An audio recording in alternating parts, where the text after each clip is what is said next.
ទី5គេមានអនុគម y ស្មើ nh ស្មើ x ការ៉េលើ x បូក1មានក្រាហ្វ c a រកដែនកំណត់នៃអនុគម nh អញ្ចឹងឃើញថាអនុគមរបស់យើងជាប្រភេទអីគេសន្និទានមែនទេមានន័យកាលណាភាពបែងខុសពី0អញ្ចឹងដំបូងយើងសេមកអនុគមមានន័យកាលណាមិនកាលណា x បូក1ខុសពី0អញ្ចឹង x របស់យើងខុសពីប៉ុន្មានបោះលេខ1ខាងនោះ x ខុសពី1ដក1ព្រោះនេះបូកបាទអញ្ចឹង df របស់យើង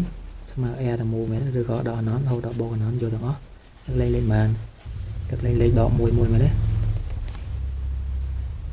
សំណួរទី2រកតម្លៃ ABC ដើម្បី nh របស់យើងអាចសរសេរជាទម្រង់នេះ x បូក b បូក c លើ x ដក1អញ្ចឹងយើងមានអនុគមដើមរបស់យើង x ការ៉េលើ x បូក1អញ្ចឹងខ្ញុំទៅគ្នាមកហើយទៅមកតម្រូវភាពបែងចោលហើយដោះស្រាយរក ABC បានអញ្ចឹងយើងតម្រូវភាពបែងមកនេះយកគេយក x ដក1នេះគុណនឹង ax មកអញ្ចឹងគូដាក់ថា ax ទៅថាគេ x ដក1មួយទៀត b នេះគុណជាមួយនឹង x ដក1មកហើយ c របស់យើងទុកទៅដែរណាព្រោះតម្លៃ c វាមានភាពបែង x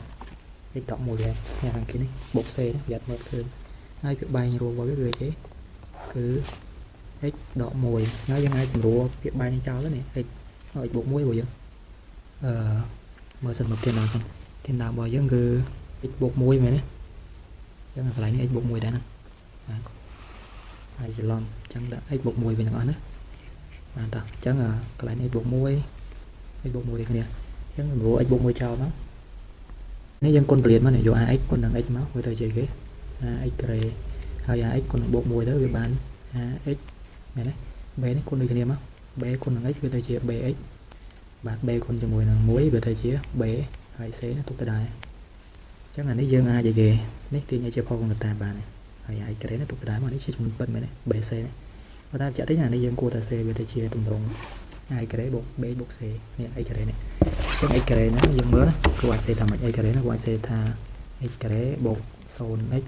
ហើយបូក0ហើយយើងអត់សរសេរអញ្ចឹងទេយើងអាចទឹមជាមួយនឹងទម្រង់ខាងស្ដាំបានទេព្រោះសមីការដកទី2វាមានទម្រង់មកគេ x ការ៉េបូក bx បូក c តែដោយសារតែអត់មានអីផ្សេងៗអីក៏អត់មាន c ក៏អត់មានទេតែវាមានមេគុណ0អានេះតម្លៃវា0ផ្សេងអញ្ចឹងយើងទៅមួយ ax ការ៉េអានេះវាទាញឲ្យជាផលកង្កតាទៅ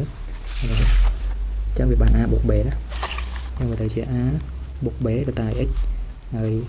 កន្លែងនេះ b បូក c នេះយើងដាក់វាបដុំមួយចឹងមកដើម្បីទៅមួយ0នេះ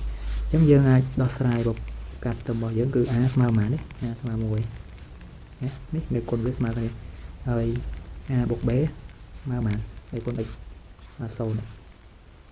អញ្ចឹងចុងក្រោយគឺ b បូក c ស្មើ0នេះគ្នាអញ្ចឹងលោកគ្រូយក a យកមកជួសចូលទី2មកនៅឲ្យប៉ុន្មាន1បូក b ស្មើជាមួយ0អញ្ចឹងទាញរក b មក b ស្មើប៉ុន្មាន b ហ្នឹងគឺស្មើជាមួយនឹងដក1ហើយនេះជួសចូលកន្លែងនេះដែរមកអញ្ចឹងវាទៅជាគេដក1បូក c ស្មើ0មែនទេពួក b យើងឃើញមិនដក1មែនទាញរក c មកបោះដក1ខាងនេះមកចេញបូក1វិញមែនទេអញ្ចឹងឃើញអស់ a ស្មើ1 b ស្មើដក1 c ស្មើ1បន្តទាញរកសមីការសំទោសត្រេតអញ្ចឹងធម្មតាយើងមាន nh របស់យើងទម្រង់ដែលគេឲ្យមកដើម្បីបំបែកវាគឺ ax បូក b បូកគេ c លើគេ x បូក1អញ្ចឹងយើងមាន a b c ហើយ a យើង1អញ្ចឹងកន្លែងហ្នឹងបាន x មកព្រោះ a 1 b យើងមកដក1មែនទេអញ្ចឹងកន្លែងនេះដក1ទៀតសិនណា b យើងស្មើដក1យើងគូដាក់1ចោលណាហើយ c យើងស្មើ1អញ្ចឹងវាទៅជាគេ x ដក1វិញមែនបូកប៉ះដក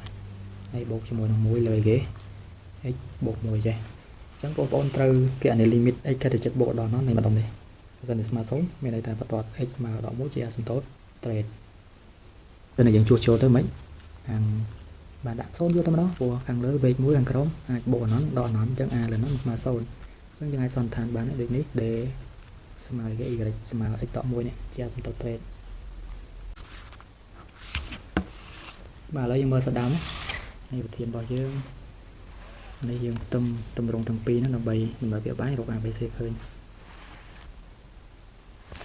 ABC ហើយយើងជួសតម្រង់នេះចូលមកតម្រង់ការនេះហើយគេនេះ limit ម្ដុំនេះស្មើ0អញ្ចឹងសន្និដ្ឋាន y ស្មើ x នេះរួមសន្និដ្ឋានកន្លែងនេះជាអសន្ទុតត្រេត